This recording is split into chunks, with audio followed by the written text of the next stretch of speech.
getting a message from a 16-year-old in Argentina will always be more meaningful to me than making the New York Times bestseller list. You are listening to The Portrait. I'm your host, Mats Lasse Jangås. It is at your darkest point that you find those beacons of light that lift you up again. In those rare occasions that make you feel like they see you. Like they come down to meet you at your level and bring you back up to theirs. On even rare occasions, they actually do see you. One of those occasions was the first time I saw the spoken word performances of my next guest, they being one of my beacons. Shay Alexi is a multidisciplinary artist and writer. Their take no prisoners attitude to poetry knocks the wind right out of you and leaves you breathless. The new book, Unbridled, is available to pre-order, and I'm truly honored to see that Shay is joining me right now. And if you'll pardon my French, how the devil are you doing?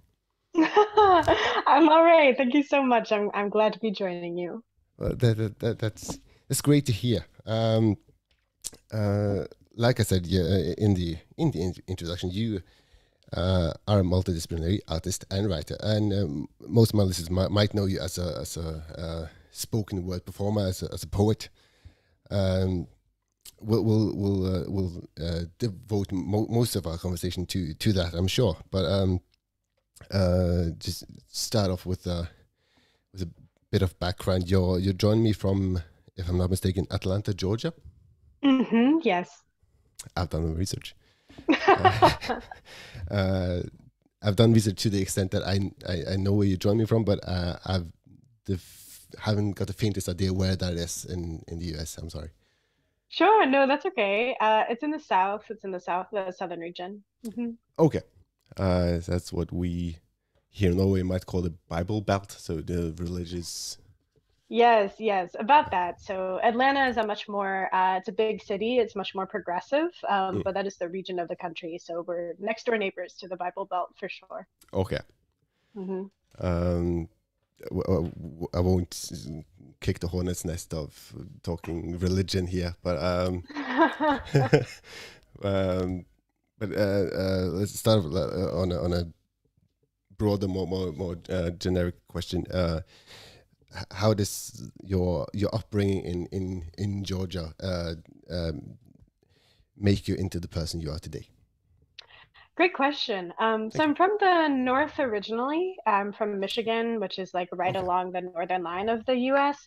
And then I moved down to Georgia after school for a job opportunity, working in a theater, sort of slightly outside of the city where I live now. It's interesting though, I think, there are so many different cultural influences in America that are very regional. So depending on where you are, you can have a very different experience of what it means to be culturally American. And, I think America has a very strong history of violence that's really close to the surface in the South. That the history is right on the surface. There's a real awareness of the Civil War and other acts of great violence that occurred here. But I will say that there's a great warmth to this region, that people are deeply kind and wish to care for one another. And I think some of that comes from the urgent awareness of the history that exists here. And so we're in the North, there's a lot of kind of surface level politeness. I find that in the South, there's a real deep commitment to showing up for one's community and for your neighbors and for supporting one another just as people in the world. So that has deeply influenced my writing and sort of my coming of age into adulthood. Living in a place where people show up for one another and there's really a deep kindness, and I'm grateful to get to be in community with people like that. Yeah, and well, might just be my interpretation of it, but my reading of your poetry, let's say, is often quite the opposite of people not backing each other up and individuals having to fight for their own basic rights. And being seen, being heard. So is that counterintuitive? Let's rephrase that. Is that intentional? Yeah. I mean, I think my work has changed a lot over the years. I'm very grateful for the works of spoken word poetry that have been so prevalent on the internet and the people who have felt that spoke directly to them. That's very moving to me. And it's a great honor to have my work held in that way. And, I think the place I was in the times that I was writing spoken word poetry specifically, as opposed to now I still perform poetry, but I write a lot more on the page and in a more traditional book form. I was navigating a lot of the frustration and the anger that comes with individualism. You know, when you do experience violence, when you do experience oppression, and it does feel like a fight to make yourself heard, to declare that you deserve safety. It's a very difficult space to be in, and it is one that is so individualist because you're focusing on your own individual needs to be safe in the world. And so Sure. I'm glad now to be able to have a wider lens where I can still speak to that and still experience that, and also have a stronger understanding of collectivism and the need for a community. And so I feel that my work is a little more balanced now in terms of my perspective, but I'm very glad for the time I spent really giving voice to that individual struggle. Yeah, and what a voice you give. Well, let's just no bones about it. Your spoken word performances has been viewed millions of times on YouTube, and that's no exaggeration. That's a literal fact. So your audience is vast, and you reach out to our generation, let's say, in a way that maybe more mainstream literature might not be able to, in a way that is really intimate, and you still get the fire, that passion, of course, and you get people snapping their fingers and identifying with what you're saying, but it's more intimate, it's more direct when you're standing 6 feet from you and listening to you tell your story. Yeah, So, yeah. And I think that's a beautiful thing about that form of storytelling, is how intimate it is and how you can feel a real personal connection with the artist, regardless of the venue in which you hear the piece. and I think, well, at least the one that caught my attention first was Song of the Pretty Bird. And that is a gut punch, and I mean that as a true compliment. The Song of the Pretty Bird.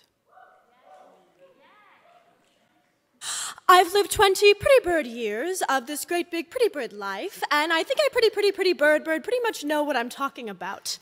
People like to poke fun at my pretty bird, pretty preening, at my pretty bird, pretty feathers, but look at my long, clean coat, at my pretty bird, pretty pink legs.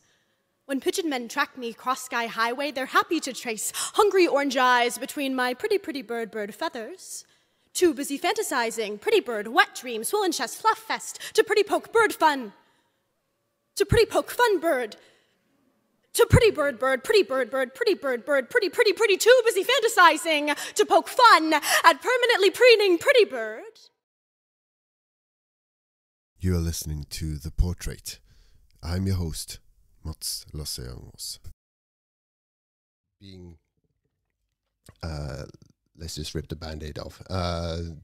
Being a guy who's a survivor of sexual abuse and rape, listening to that poem for the first time, I immediately felt as though we're telling the same story in a way, regardless of the fact that we're different genders and different cultures and we're oceans apart. I felt like we spoke the same language in a way. We'll get more into the technicalities and the practicalities of it, but what has been the most challenging aspect of performing spoken word like Song of the Pretty Bird? You know, particularly when I wrote that poem in 2016, and it sort of kind of gotten buzz around the internet during various times. So it's like resurged, which is a beautiful thing to see it continue to live on.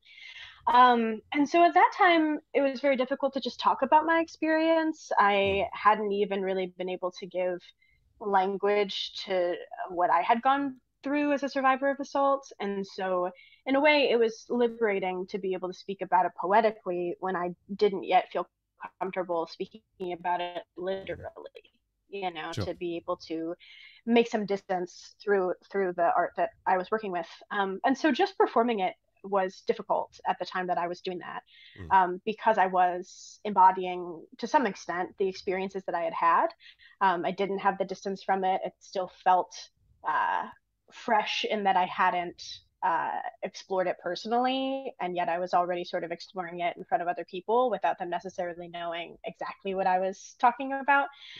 So that at first was the difficulty, and then as time went on, and I'm very lucky to have access to mental health care, and so I've been able to do a lot of healing and a lot of self-exploration. I would say now it is simultaneously beautiful and painful how deeply people relate to Song of the Pretty Bird and the stories that are all here after I perform it. Of course, it's beautiful. Like I said, it's a great honor, and it makes me feel so powerful and lucky as an artist to make those connections with people. And also the fact that it is so unifying, you know, the shame and the pain of sexual violence across cultural lines, across gendered experiences. It's a beautiful thing to get to share that moment of knowing with people. And it's also incredibly painful because it means that although all of our individual experiences are different, the fact that there is that shared language, you know, is a little bit devastating all the time. And so that's a difficult thing about talking about those themes in front of large groups of people. Yeah. Won't force you to go any deeper into anything unless you want to, but doesn't it feel with time perhaps feel more empowering to be able to stand there and be safe in your center and tell your story and having that overwhelmingly positive response to it?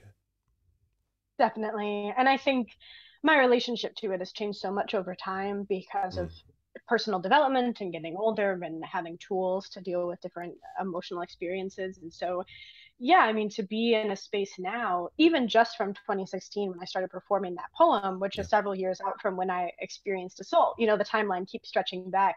And so to be in a position now where I can share that work and other works with people and talk about these themes and be in a position where, you know, that's not the most important thing to have ever happened to me.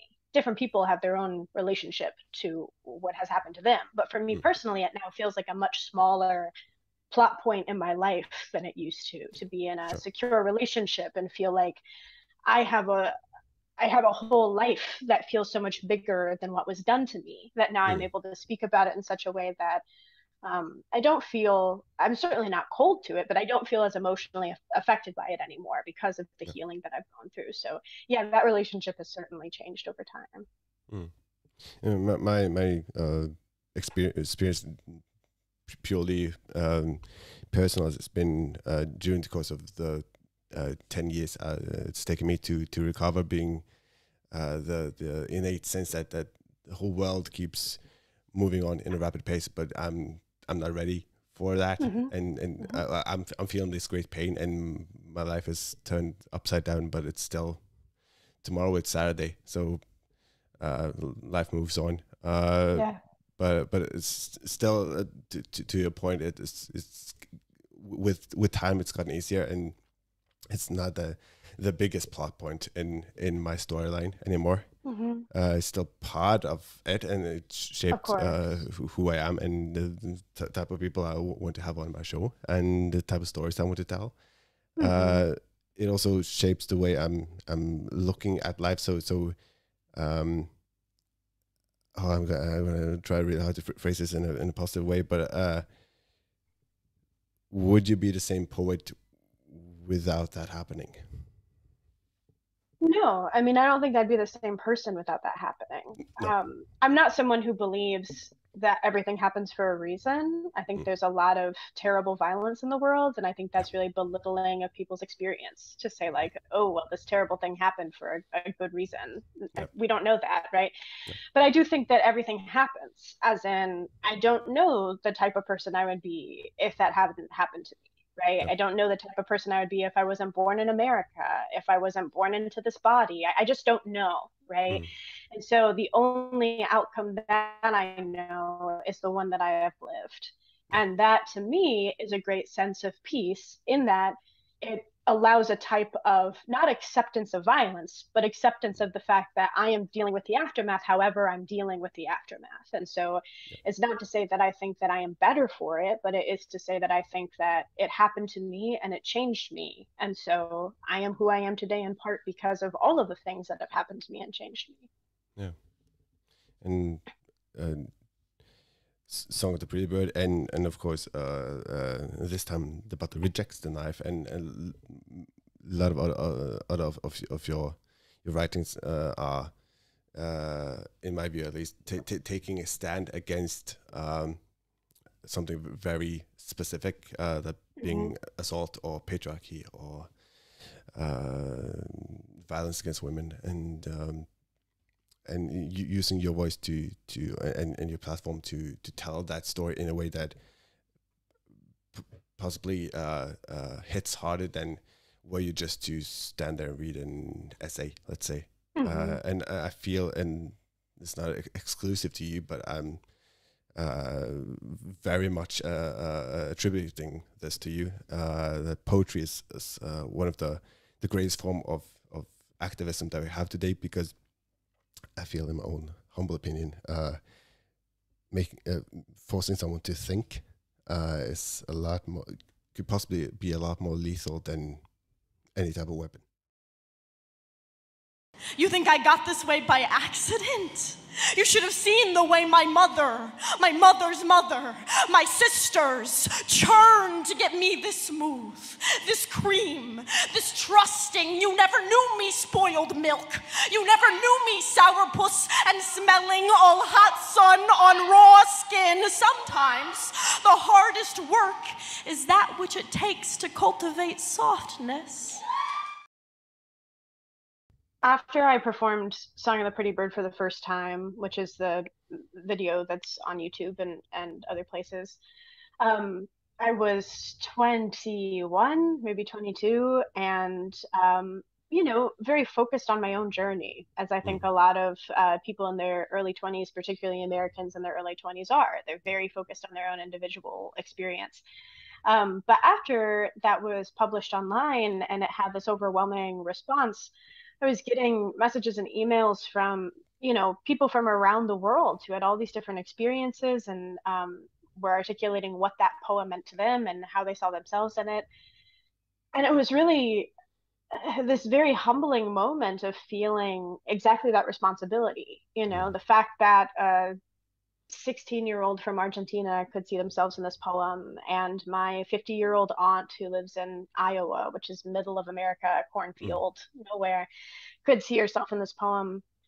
I was suddenly abruptly aware of exactly what you're speaking to, of the fact that the written word and performance, and the power of those two art forms together, has a really unique ability to affect people deeply. And so that was really an epiphany for me, of recognizing that, although to me it just felt like something I wrote and had the honor and the opportunity to perform and enjoyed the experience of doing so, that had such a profound impact on so many people that I, as the writer, had no way of knowing until I put it into the world how it would fall into all of these individual lives. And so, yeah, I feel that responsibility profoundly. And I'm definitely a poet that writes with a knowledge of my audience. I don't really see, my art form is a personal experience, but I don't necessarily see the point of putting something into the world if I'm not actively thinking about the people that I'm going to share it with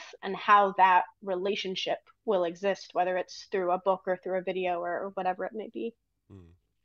And does that responsibility, that sense of responsibility, does that hinder you in any way when you're starting a new project? Does that knowledge of your audience and that acute awareness of your sphere of influence, does that make you think a bit longer before you put that last sentence onto the page? Yeah, I mean, I think my relationship with my audience feels like it falls a little bit further into my process. And so I try to write naturally of whatever comes to me, whatever comes out. And so that discernment really comes when it's time for publishing or sharing or recording or whatever the process might be in order to share with the world. And then for me, it's really a question of the urgency of, does this need to be said? Does it need to be said by me? Does it need to be said right now? What's the way in which it needs to be said? And I don't consider it a hindrance, because I think it actually provides a sharper eye to what I create. I think it demands a release of ego and an investment in the people who have been so loyal to me and have continued to follow my work throughout a number of years now. So I feel that it's really a strength to think deeply about your audience and to consider your responsibility to your audience, and only provides greater clarity on what you create and how you aim to put it into the world. You alluded to the 16-year-old from Argentina and your aunt, and your work spreading across the globe, even reaching as far as here in Norway, otherwise known as the edge of the known world. So world domination is at your feet. At least the step one is cleared. But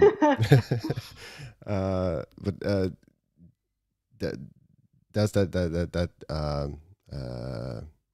well, to phrase it another way, as writers or let's generalize, people who use our voice and try to change our small corners of the world, as we both try to. We're simply we're telling our stories and trying to present them in the best possible way, and present them in a way that most people will be able to understand, take something from that, and in turn change their mindset and their world. That's responsibility comes into it, and it doesn't necessarily alter the way you're writing or performing. But does that make you feel like you've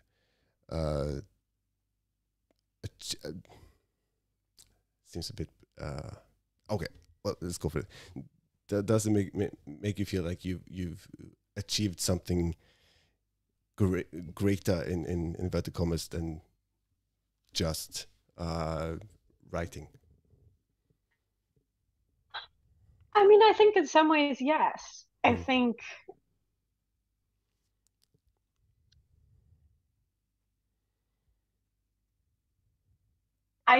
that it's deeply meaningful to me to get to have those interactions with people and know that I have touched their lives. Yeah. And I think greater, is relative, because everyone has their own definitions of what success looks like to them, what achievement looks like to them. And so for me, I think the reason it's more meaningful to me, getting a message from a 16-year-old in Argentina will always be more meaningful to me than making the New York Times bestseller list. Because to me, the point of writing is to make a personal relationship. And the power of arts, particularly in this time in which, you and I can connect through email across continents, is that relationship. Like you may or may not pick up the book that's selling #1 in whatever country this week, but you can open your phone to a video or a poem or anything and make a deep connection with someone who you would have never otherwise crossed paths with. And so for me, the spread of my poetry is more meaningful than if I was simply writing, or if that writing was even high achieving in some traditional means of success. That achievement for me is knowing that I've made a personal impact on people's lives, and that some aspect of them is changed by the work that I've put into the world. So in a sense, to boil it down, you could, of course, be a New York Times best-selling author. That's a feather in your cap. Let's not downplay that, but you could be the best-selling author in the entire world. You might not get that same reaction or the same connection to that 16-year-old in Argentina as you would when you're being deeply personal and and exposing your heart in a way, and telling your stories, of course, through poetry, but at least as a reader, as a viewer, you're as an audience, you feel that that connection, as opposed to reading some author I won't name unless I get sued. So you never know. You never know who might be listening, but you never know. No, but I feel at least that I feel a great sense of worth and accomplishment using big words,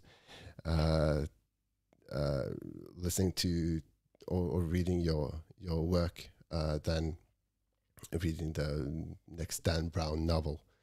Mm-hmm.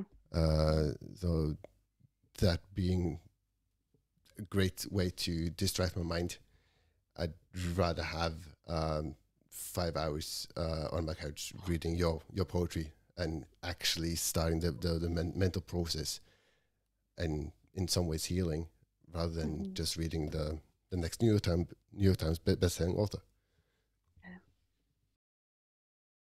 You're not lying awake at night regretting the fact that you're not making millions of dollars being on Oprah. Right. No, I'm definitely I'm not driven by money or those types of kind of traditional markers of success. I'm very lucky, and I recognize that I'm very lucky to be in a position in which I don't have to care if my poetry is particularly profitable. I have, a day job that's able to sort of keep the lights on and provide the basic amenities. And so I'm very lucky to be in that position. And I also consider that kind of core to my sense of ethics as a writer, is that I'm always more interested in having a smaller audience that I'm more closely connected to than, achieving all of the ivory tower sort of stuff that ultimately is, shiny, but doesn't necessarily curate intimate relationships that can really, create change. Yeah. And even the shiniest objects lose their shine in time. Yes, absolutely. Yeah. You'll forgive me using flowery language if I have one of my favorite poets on. I can't help myself. You are listening to The Portrait.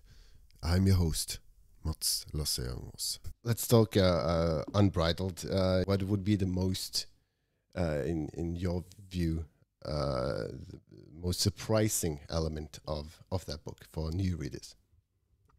Well, similarly to my older work, deals with some heavier themes, deals with themes of mental illness and shame and sexuality.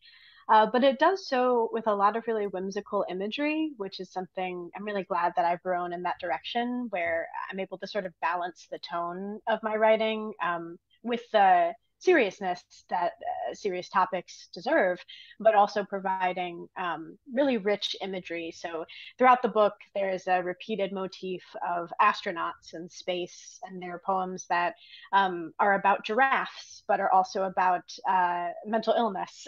And there are poems that are about ancient Greek gods and the monsters of their mythology that are also about self-care and rest. And so what is surprising even to me when I go back to it, having worked on it for about a year at this point in the editorial process alone, is seeing those moments where very serious themes meet imagery that might in another context be seen as sort of light and whimsical. And I think it creates an opportunity for healing and joy, and also holding the weight of the more serious topics that are discussed throughout. Do you find it easier to write about difficult topics if you're presenting it in that, let's say, frivolous packing? In some ways, and in other ways, it's almost more difficult. I've always felt that magical realism is sort of more real than realism because of how we as humans experience the world. Sure. There's something,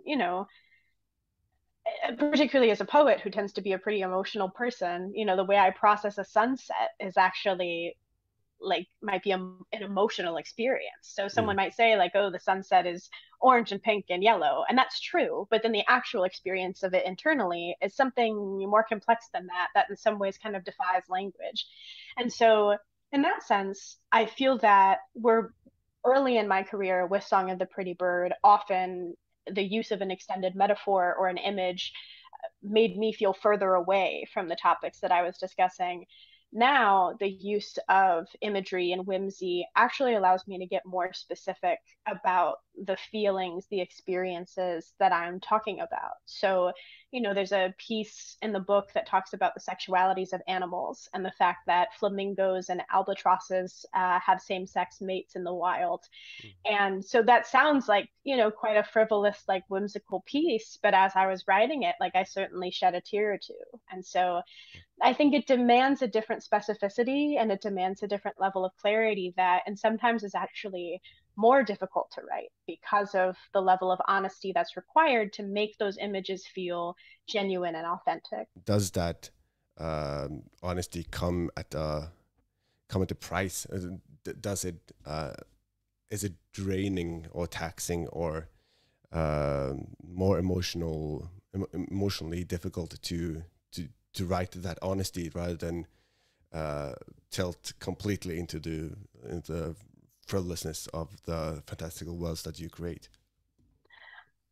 It certainly was a lot of energy for me. I wrote it largely over the pandemic, and I was deeply in therapy and just navigating a lot personally.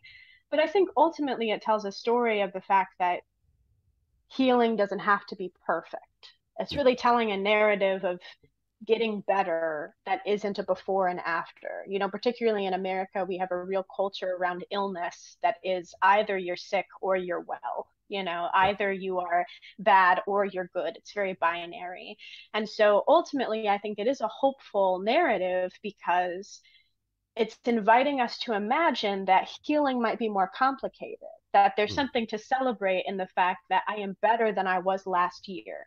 That doesn't mean that I'm better as in I'm healed. That means that I have improved and will continue to improve. And so it was exhausting for me to write because in order to learn that lesson, I was going through personal healing and experiences as I was writing it. However, ultimately, I think the experience for the reader is challenging our notion of that binary of being sick and being well and offering perhaps there's something in the middle in which you can continue healing even if you never reach the perfectly formed new you on the other side. I might be the completely wrong person to say this. I'm completely aware, but just picking up on that metaphor, should we then try to create a more non-binary world?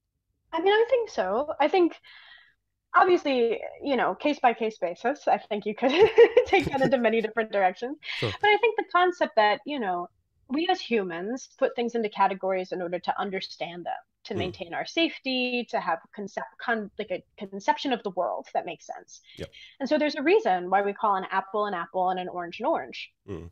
And then we crossbreed them and make something entirely new, right? So I think in general, I would hope that we are gaining the type of emotional intelligence over time. And of course, there are other countries and societies that are far ahead of Americans, and particularly this space. But I hope that we're gaining understanding over time that most of our experiences as humans don't fall into nice, neat categories. And it's okay to put a category on it in order to understand something. But, even something as simple as emotions, when someone asks you how you are today, it's probably more complex than any one word answer. And so generally speaking, I think it is a strength of humans to reach past those easy categorical labels and into something that's a little bit more gray, more nuanced, and requires greater conversation than just a one-word answer. Isn't it then safer to, if you're asking someone, how are you today, you're sort of hoping that they just go, yeah, I'm fine, and then you can move on with the rest of your day or the rest of your conversation. But if you get someone who's in my definition bravely honest and going, no, listen, dude, today's shit. Right. Many times, not all times, of course, but many times that person on the other end isn't really prepared to hear that conversation. They just want to hear, yeah, I'm fine, and then that's grand. Right. Is it a sort of a safety net in us being human beings and trying to make sense of this crazy world we're living in, to just go for the safe answer and hope that there's no follow-up questions? Yeah, I think I think there's a lot of reasons why we do that. I think as a person who might not be doing so well, you don't want to be a burden to other people, Yep. and as a person who is just saying hi to people at the office or the grocery store or wherever you might be, you're really just trying to be polite. You aren't necessarily inviting someone to dump all of their experiences onto you, Yeah. at 9 in the morning. And so I think there's, like I said, I think it applies on a case by case basis. I think there's a time and a place. But I think generally speaking, opening ourselves up to recognizing that if we're all giving the easy answer, then no one's really being honest about their experience. So the answer might not be to tell a stranger all the worst things that are happening to you at 9 in the morning, but there might be sort of a happy medium space where, when your boss asks if you're able to do another task on top of an already very busy day, you should be allowed to say, actually, no, I can't. I'm feeling kind of overwhelmed. Yeah. There should be a happy medium where we're able to be honest with one another in a way that serves us, and ultimately doesn't require us to be just one thing, because that person, you could be overwhelmed today at work and still be great at your job. You're articulating to your boss that you're not able to do that task doesn't mean that you are unable to do other tasks.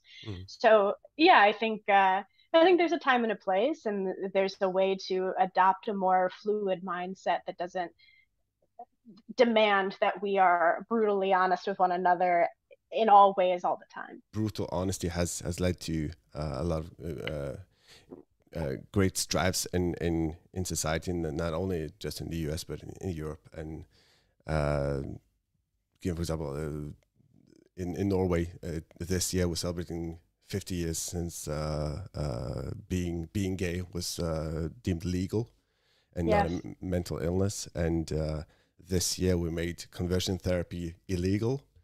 But in the same contrast, we had a shooting at a gay bar the next day. So we're living in an imperfect world, let's say. But then again, on the other side, we'll try to stay positive on this podcast. We have statues being torn down of really rubbish people, and people abusing their power, facing consequences. So we might not be moving at a rapid pace, but are we moving in the right direction? She's nodding. Good. Yeah. No, certainly. I think, I think I work, my day job is running communications for a nonprofit. And the people who benefit from the services that we provide have a wide range of ages. And so I have a lot more intergenerational relationships than I did prior to working at this job. And so, I've connected with so many different people who are older than me, which really starts to shift your perspective of how far we've come and on what timeline, because, my partner and I are getting married this coming spring, and I'm talking to people at my work who, were together for years and years and years, who were only able to get legally, recognized as a partnership 20, 30 years into their relationship, And so I think certainly there is good to be found and joy to be found in the directions that we are all moving in, and the fact that there is some universal experience of that push towards greater freedoms is beautiful. And it can be difficult with how often that is tampered down by other forces in the world, but there certainly is that thread of hope that I think is essential to lean on and bring back into the forefront when the rest of it feels overwhelming. Do you, when prior to your personal life, well, first of all, congratulations. Try to keep on a micro level, then, but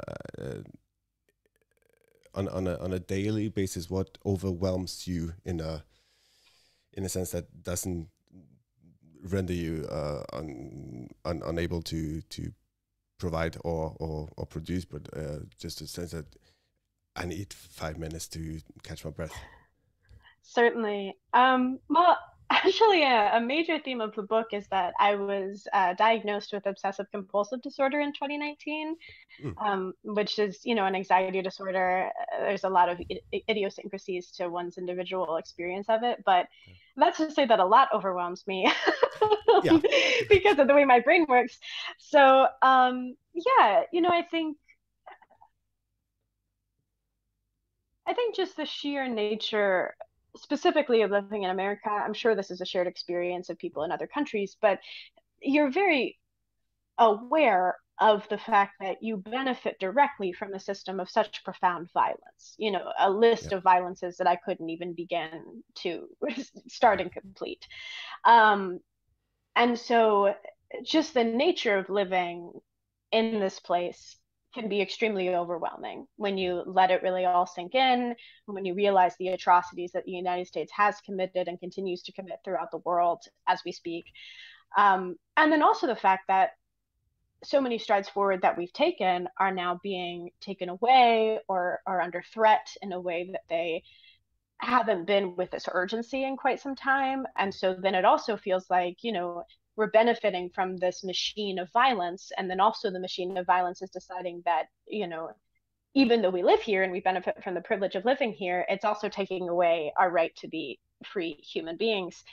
So there's a great lot to be overwhelmed by. And then because I also have an anxiety disorder, I can get overwhelmed by the fact that, my dog doesn't seem to be as energetic as usual. So I kind of have a great range of possibilities for anxiety, but I think, there's a lot that ultimately keeps me grounded. And the main one is the sense of community, the sense of connection through the arts and also through my daily life of even when there are such systems of violence that are against us, ultimately what combats that in some small way is the way that individuals are able to show up for each other, and the choice to ask your friend how they're doing, the choice to buy a meal for someone in need.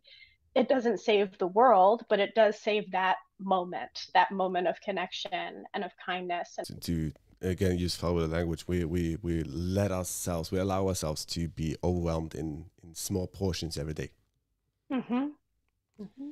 Speaking of anxiety, so I'm autistic. So the second I heard OCD, I started rearranging my desk here. It's not going to affect you. You're miles away, but I'm still. Right. That's crooked. That's not going to work. I appreciate the thought. Yes. It's a thought that counts. Ask me how the weather is in Georgia. I'll say sunny 90% of the time, but when it rains, it downpours oceans worth. Ask me how I am. I'll say same. Going back to that honesty and that responsibility that comes with that honesty and living in our world today, being more honest and being more aware of injustice and wrongdoings. It's not like we go to the first random stranger we find on Walmart and tell a life story.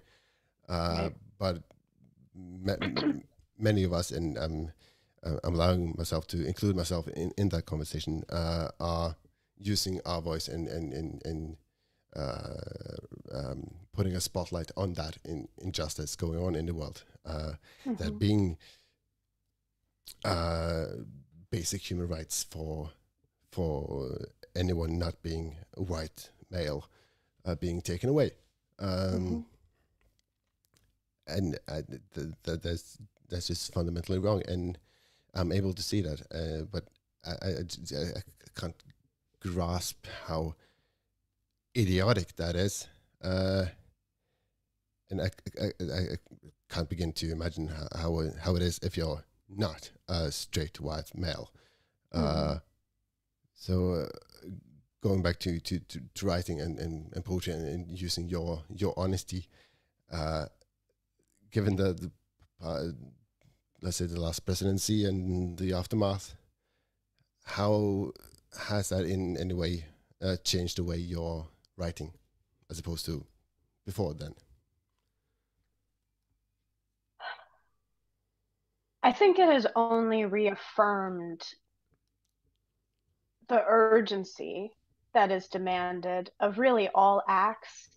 And I think the urgency of poetry, I have my own favorite poets. I have my own favorite artists who speak to me, and all of them are people whose work doesn't end at the page. It's written in such a way that creates momentum in the person reading it. And so as much as I love and I think that, a meditation on a flower can be radical, right? Mm. It has to be written in such a way that that's intended to be radical. It has to be written in such a way that it's intended to be an engine, a source of energy for the people who are reading it to feel inspired to take whatever move feels right to them to act in the world. And so it really has driven home the fact to me that poetry is a tool, right? Poetry is a means of accessing something else. In my dream world, no one should just read my book, Yeah. right? In my dream world, reading my book or really any book should be inspiring you to take some sort of action in your personal life, your community, your workplace, whatever it might be, to actively seek out the types of relationships and feelings and opportunities that you see present in the artistic work that's inspiring you. And so the violence of this world to me only drives home the fact that great art is urgent and great art demands action, and that's its role in society. With the world seemingly falling to pieces around us,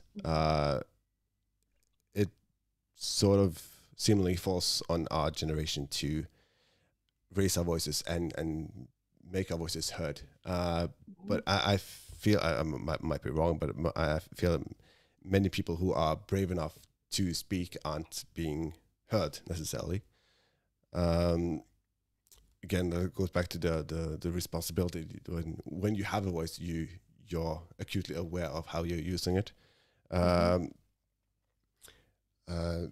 how do you then keep that strength to keep speaking? I always say that the best thing that happens to my writing is that I'm not doing it when I take long breaks and long pauses. Mm. And I think investing in what it is that you do in the world, right? Recognizing the responsibility that your voice holds, investing and using that responsibility in ways that feed yourself and feed others requires you to pay attention to also yourself as a person. So, in order to take those actions that bring you joy and fulfillment and bring others meaning, you also have to be there in Yeah. order to be able to take those actions.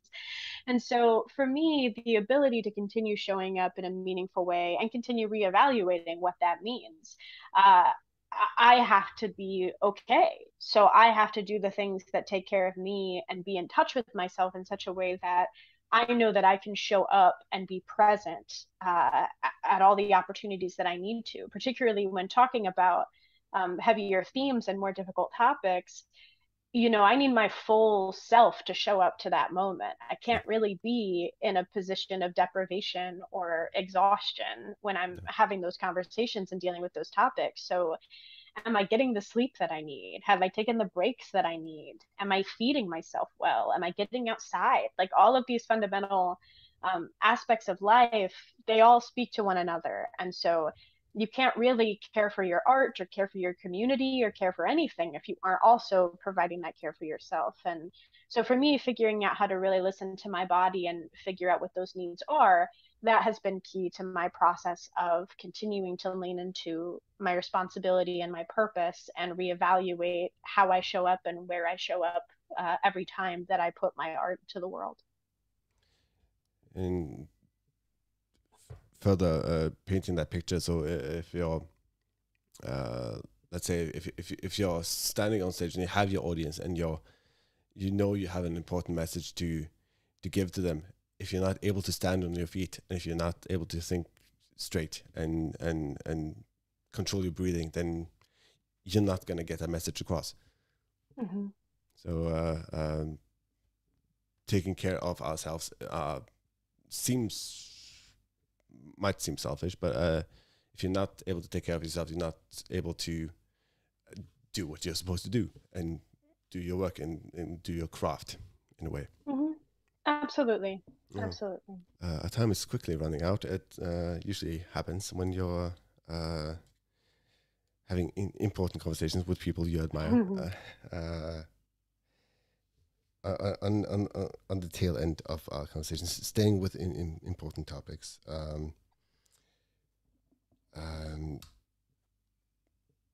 Again, this I might be the wrong person to ask this question, but is there, because it seems to me, at least from an outsider, not knowing enough, is it more difficult being a writer, a performer, a poet,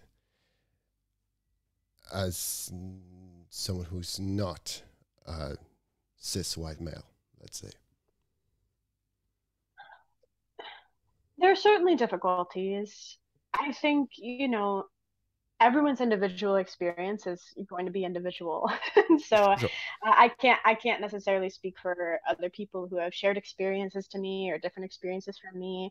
I do benefit from a phenomenal amount of privilege being a white person in America, and so it's never really been difficult for me to get a stage gig in terms of sending someone a portfolio of my work and getting to go perform. That's not really been a difficulty for me.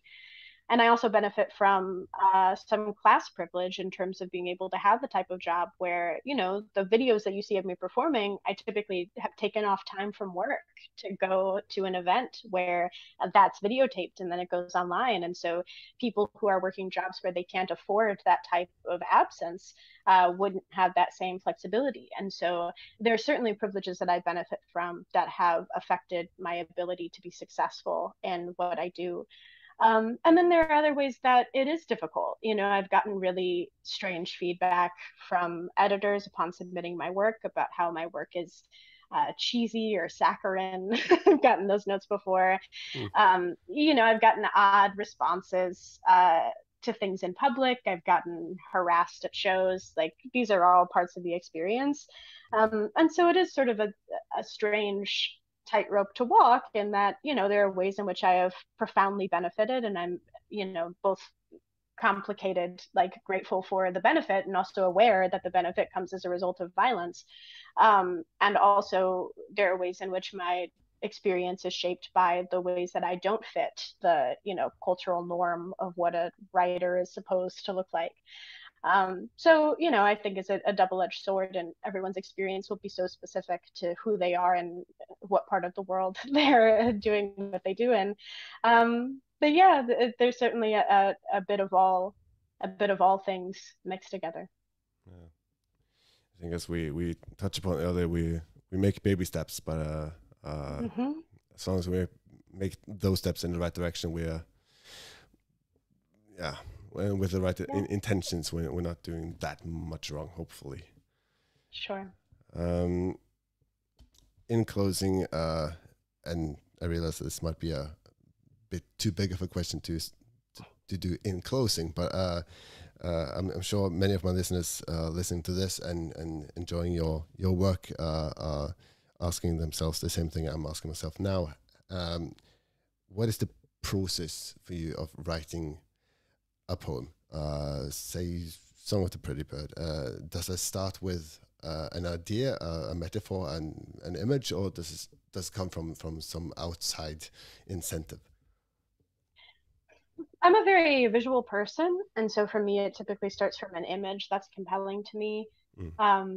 And so then from there, it kind of builds out in an exploration of this image and what might it sound like and what is the musicality of it. I really imagine, even with the work on the page, I really imagine how it would read if I was performing it before an audience. And so it starts with the visual, and then it sort of becomes musical of what's the rhythm of the poem, how fast does it go, what are the line breaks, what's the energy that I'm trying to take the audience on. And then, once I sort of get past that initial aesthetic experience, then you get into the nitty gritty of what's a period and what's a comma and where does the line break come and how many syllables should this line have, and all of those more kind of, idiosyncratic line edits. And so yeah, it really starts as a visual experience and then kind of goes on a journey from there. Yeah. So that's a strange, strange in a good sense. Strange thing about doing research for our conversation today. I read through some of your my favorite poems of yours, and trying to extract that from the visual and trying to see if that made me feel something different. But I'm just find myself sitting on the couch reading and snapping my fingers at the same time. So it really does translate even to the written page. So there's a lot of power in your writing, to be sure. And one of the talking of imagery and reading some of the pre-bit and listening to it afterwards and watching it, the whole performance of it and your expressions, your emotion. Listen to that just made me think of I Know Why the Caged Bird Sings and Maya Angelou, and I'm happy to compare you with her, and in my own very humble opinion. So who's what you want the readers to take from your book, but